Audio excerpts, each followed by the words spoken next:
বন্ধুরা, গরম থাকতে থাকতে এই রেসিপিটা একবার হলেও ট্রাই করে দেখবেন। ভীষণ মজা হয় খেতে, আর তৈরি করতেও খুব সহজ। এই রেসিপিটা একবার খেলে ইচ্ছে করবে আবারও তৈরি করে খাই।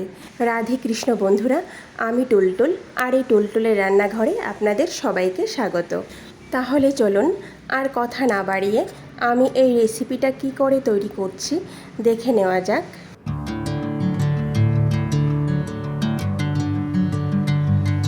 সবার প্রথম এখানে আমি একটা বাটি নিয়ে নিয়েছি, আর সেই বাটি দিয়ে আমি সমস্ত উপকরণ মেপে নেব।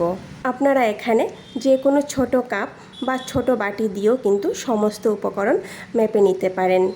এখানে আমি এক বাটির 4/3 ভাগ সুজি, তার সঙ্গে 2টো এলাচ আর যতটুকু সুজি তার অর্ধেক চিনি নিয়ে নিয়েছি। এবার ভালো করে গুঁড়ো করে নেব। অন্যদিকে এখানে আমি একটা বড় বাটি নিয়ে নিয়েছি। এবার এর মধ্যে যে বাটি মেপে আমি সুজি নিয়েছিলাম সেই বাটির 3/1 ভাগ টক দই, আর সেই বাটির 3/1 ভাগ রিফাইন্ড অয়েল দিয়ে দেব। যতটুকু দই ঠিক ততটুকু তেল দিয়ে দেব। এবার ভালো করে মিশিয়ে নেব। কিছুক্ষণ মেশানোর পর দেখবেন মাখনের মতো দেখতে লাগছে। এই পর্যায়ে আসলে বুঝবেন যে মেশানো ভালো করে হয়ে গেছে।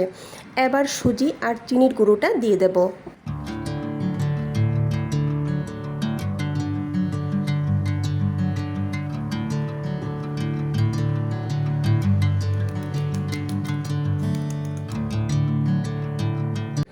এবার মিক্সি জারের মধ্যে সামান্য পরিমাণ দুধ নিয়ে ভালো করে নাড়াচাড়া করে বাটির মধ্যে নিয়ে নেব।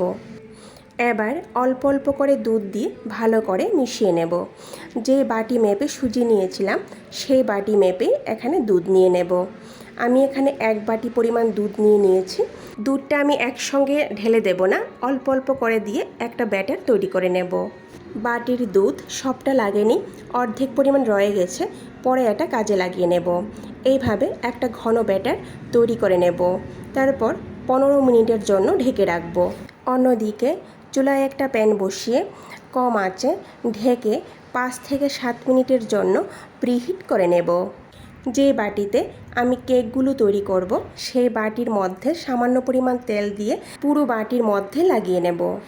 এবার সামান্য পরিমাণ ময়দাও পুরো বাটির মধ্যে লাগিয়ে নেব।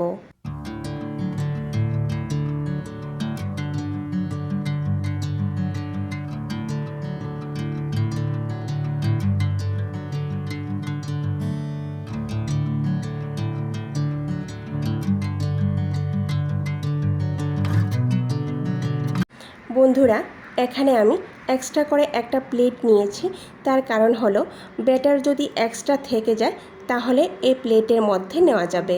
সেম প্রসেসে এই প্লেটের মধ্যেও আমি তেল আর ময়দা লাগিয়ে নেব। ফিরে আসলাম বন্ধুরা 15 মিনিট পর। এই দেখুন সুজিটা কিন্তু আগের থেকে অনেকটা ফুলে উঠেছে। এবার এর মধ্যে আমি কিছু পরিমাণ শুকনো উপকরণ দিয়ে দেব। শুকনো উপকরণের মধ্যে এখানে আমি 4 চামচ পরিমাণ ময়দা দিয়ে দেব।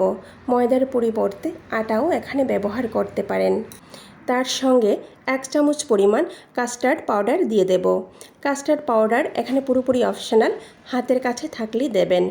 তারপর সবার শেষে 1 চামচ পরিমাণ বেকিং পাউডার আর 1 চামচের 4/1 ভাগ বেকিং সোডা দিয়ে দেব। এবার আগে যে হাফ বাটি দুধ রয়েছিল সেই দুধটা অল্প অল্প করে দিয়ে ভালো করে মেশাতে থাকবো।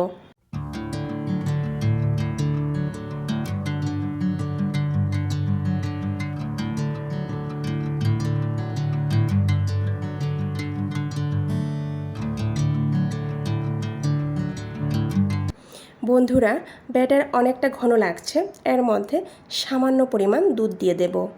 এখানে আমার সর্বমোট 1 বাটি দুধ লেগেছে। এই দেখুন বন্ধুরা ব্যাটারের ঘনত্বটা। এবার সবার শেষে এর মধ্যে 1 চামচ পরিমাণ লেবুর রস দিয়ে দেব। এবার আবারও একটু মিশিয়ে ব্যাটার বাটির মধ্যে নিয়ে নেব।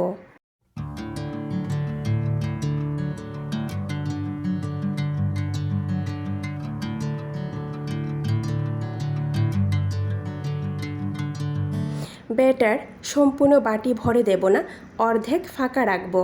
এবার বাটিগুলিকে হাত দিয়ে একটু ঝাঁকিয়ে নেব। এখানে প্যান ভালো করে গরম হয়ে গেছে। এবার এর উপর একটা স্ট্যান্ড বসিয়ে স্ট্যান্ডের উপর বাটিগুলি বসিয়ে দেব। তারপর কম আঁচে 30 মিনিটের জন্য ঢেকে রাখবো। স্ট্যান্ড যদি না থাকে তাহলে প্যানের উপর যে কোনো একটা প্লেট বা বাটি বসিয়ে তার উপর কেকের বাটি বা প্লেট বসাতে হবে। ফিরে আসলাম বন্ধুরা 30 মিনিট পর।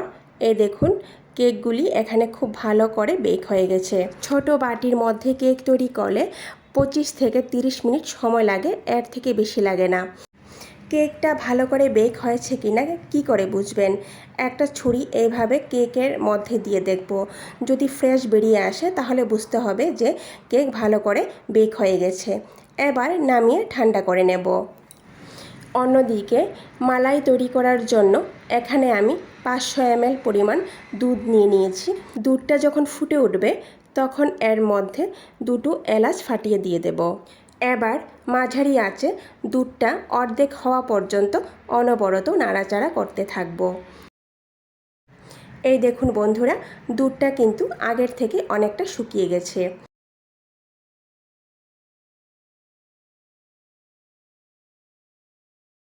এবার এর মধ্যে আমি 3 থেকে 4 চামচ পরিমাণ গুঁড়ো দুধ দিয়ে দেব। গুঁড়ো দুধটা এখানে সম্পূর্ণ অপশনাল, হাতের কাছে থাকলেই দেবেন। আর তার সঙ্গে আপনারা এখানে 2 চামচ চিনি দিয়ে দেবেন। আমি মিষ্টি খুবই কম খাই বলে চিনিটা দেইনি। এবার দুধটা যখন শুকিয়ে 500 থেকে 250 ml হবে তখনই আমি চুলার আঁচ বন্ধ করে দেব। তো বন্ধুরা, মালাই তৈরি হয়ে গেছে।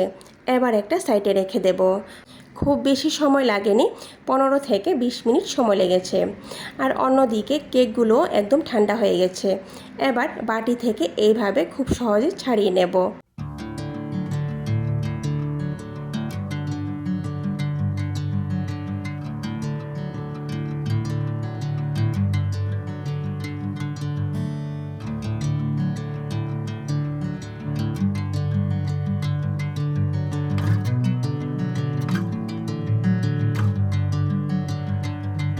এবার বাটির কেকগুলোকে কেটে 2 ভাগ করে নেব।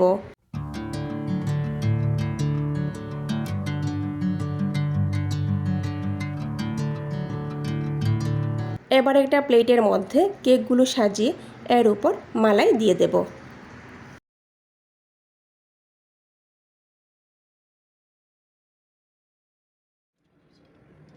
এবার কিছু পরিমাণ ড্রাই ফ্রুটস উপরে এইভাবে সাজিয়ে দেব।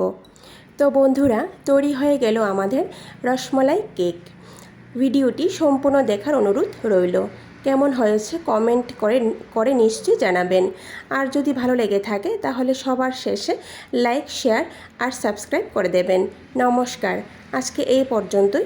কথা হবে আবারও পরের ভিডিওতে।